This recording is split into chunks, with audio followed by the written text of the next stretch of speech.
Assalamualaikum warahmatullahi wabarakatuh. Alhamdulillahi rabbil alamin. Wal aqibatu lil muttaqin. Wa la udwana illa ala zalimin. Ashhadu an la ilaha illallah wahdahu la syarikalah. Al-malikul haqqul mubin. Wa ashhadu anna muhammadan abduhu wa rasuluh. Al-mab'usu lil alamin. Bapak, ibu, saudara-saudari yang saya hormati, barang siapa yang meninggalkan puasa sewaktu hidupnya dan dia tidak dapat mengqodonya, maka orang yang meninggalkan puasa itu digantikan oleh walinya, sebagaimana yang disabdakan oleh Rasulullah sallallahu alaihi wasallam, "Man mata wa alaihi syam, soma anhu waliyuh."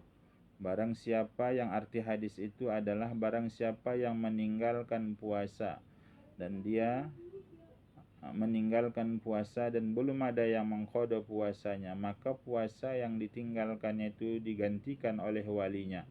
Bapak, ibu, saudara-saudari yang saya hormati, atas dasar hadis ini, maka kalau ada orang yang meninggalkan puasa masih meninggalkan wali-walinya dan dia tidak membayar fidyahnya sebagaimana penjelasan yang lalu, maka yang menggantikan puasanya itu adalah walinya. Contohnya ada orang tuanya yang semasa hidupnya meninggalkan puasa, lantas anaknya tahu bahwa orang tuanya itu meninggalkan puasa, maka digantikan oleh anaknya puasa orang tuanya.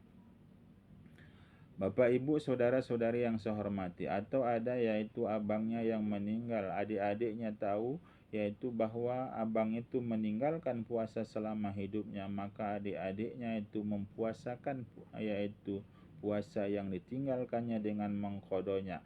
Bapak, ibu, saudara-saudari yang saya hormati, tapi orang yang mengqodokan puasa ini disyaratkan adalah baligh dan berakal.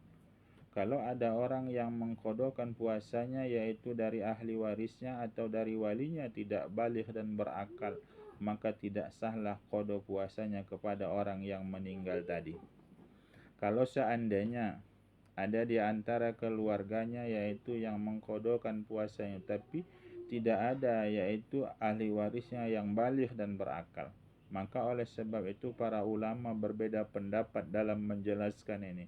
Menurut Ibnu Hajar, yaitu kalau ada seseorang itu yaitu meninggalkan puasa sementara yaitu walinya tidak ada yang baligh dan berakal, maka kata Ibnu Hajar, tidak diperintahkan hakim orang untuk menggantikan puasa. Tapi kalau ada harta yang ditinggalkannya, maka wajib dikeluarkan dari harta yang ditinggalkan dari fidyah puasanya.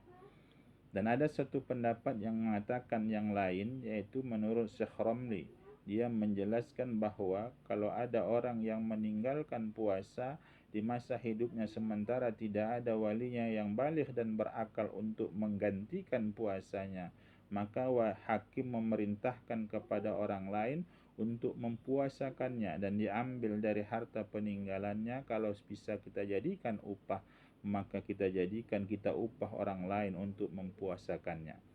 Dan yang paling abdul, kata Syekh Ramli, kalau nyatanya lebih abdul kalau seandainya cukup yaitu untuk membayarkan fidyah puasanya dari harta peninggalannya, maka wajib kita bayarkan fidyah puasanya dari harta peninggalannya. Bapak, ibu, saudara-saudari yang saya hormati, sebagaimana yang saya jelaskan berapa ukurannya, yaitu sebagaimana yang jelaskan yang lalu adalah 7 on setiap harinya, yaitu dari makanan yang wajib yang kita makan setiap harinya.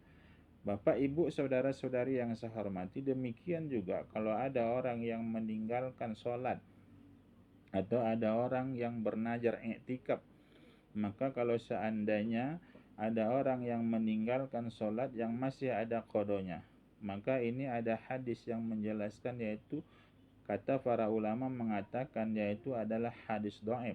Tapi kebanyakan dari ulama, diantaranya Ibnul Burhan, mengatakan dalam qaul qadimnya Imam Syafi'i menjelaskan bahwa kalau ada seorang yang meninggalkan yaitu sholatnya atau ada dia meninggalkan najar wajibnya, maka itu yaitu najar i'tikaf wajibnya, maksud saya, maka itu digantikan dari yaitu wali-walinya, yaitu untuk melaksanakan sholat yang dia tinggalkan selama hidupnya, untuk melaksanakan iktikaf wajibnya selama hidupnya. Itu kata Ibnu Hajar, dia katakan oleh Ibnu Burhan dalam Qaul Qadim, yaitu Qaul Qadimnya Imam Syafi'i. Bapak, Ibu, saudara-saudari yang saya hormati, bahkan menurut Imam Subki mengatakan kalau ada orang yang meninggalkan, dan ini adalah pendapat yang kuat dari kalangan mazhab Syafi'i, kalau ada orang yang meninggalkan yaitu sholat, kalau seandainya wali-walinya tidak mau melaksanakannya, maka diambil dari harta peninggalannya, yaitu untuk dibayarkan fidyah dari fidyah sholat yang ditinggalkan seseorang itu di masa hidupnya, sampai mati dia tidak dapat mengqadha sholat yang dia tinggalkan.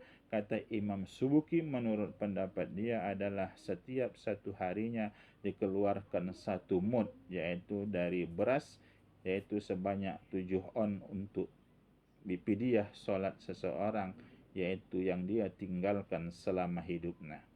Bapak, Ibu, saudara-saudari yang saya hormati, ini saja dulu pertemuan kita kali ini. Terima kasih atas segala perhatian. Mohon maaf atas segala kekurangan. Wabillahi taufiq wal hidayah. Assalamualaikum warahmatullahi wabarakatuh.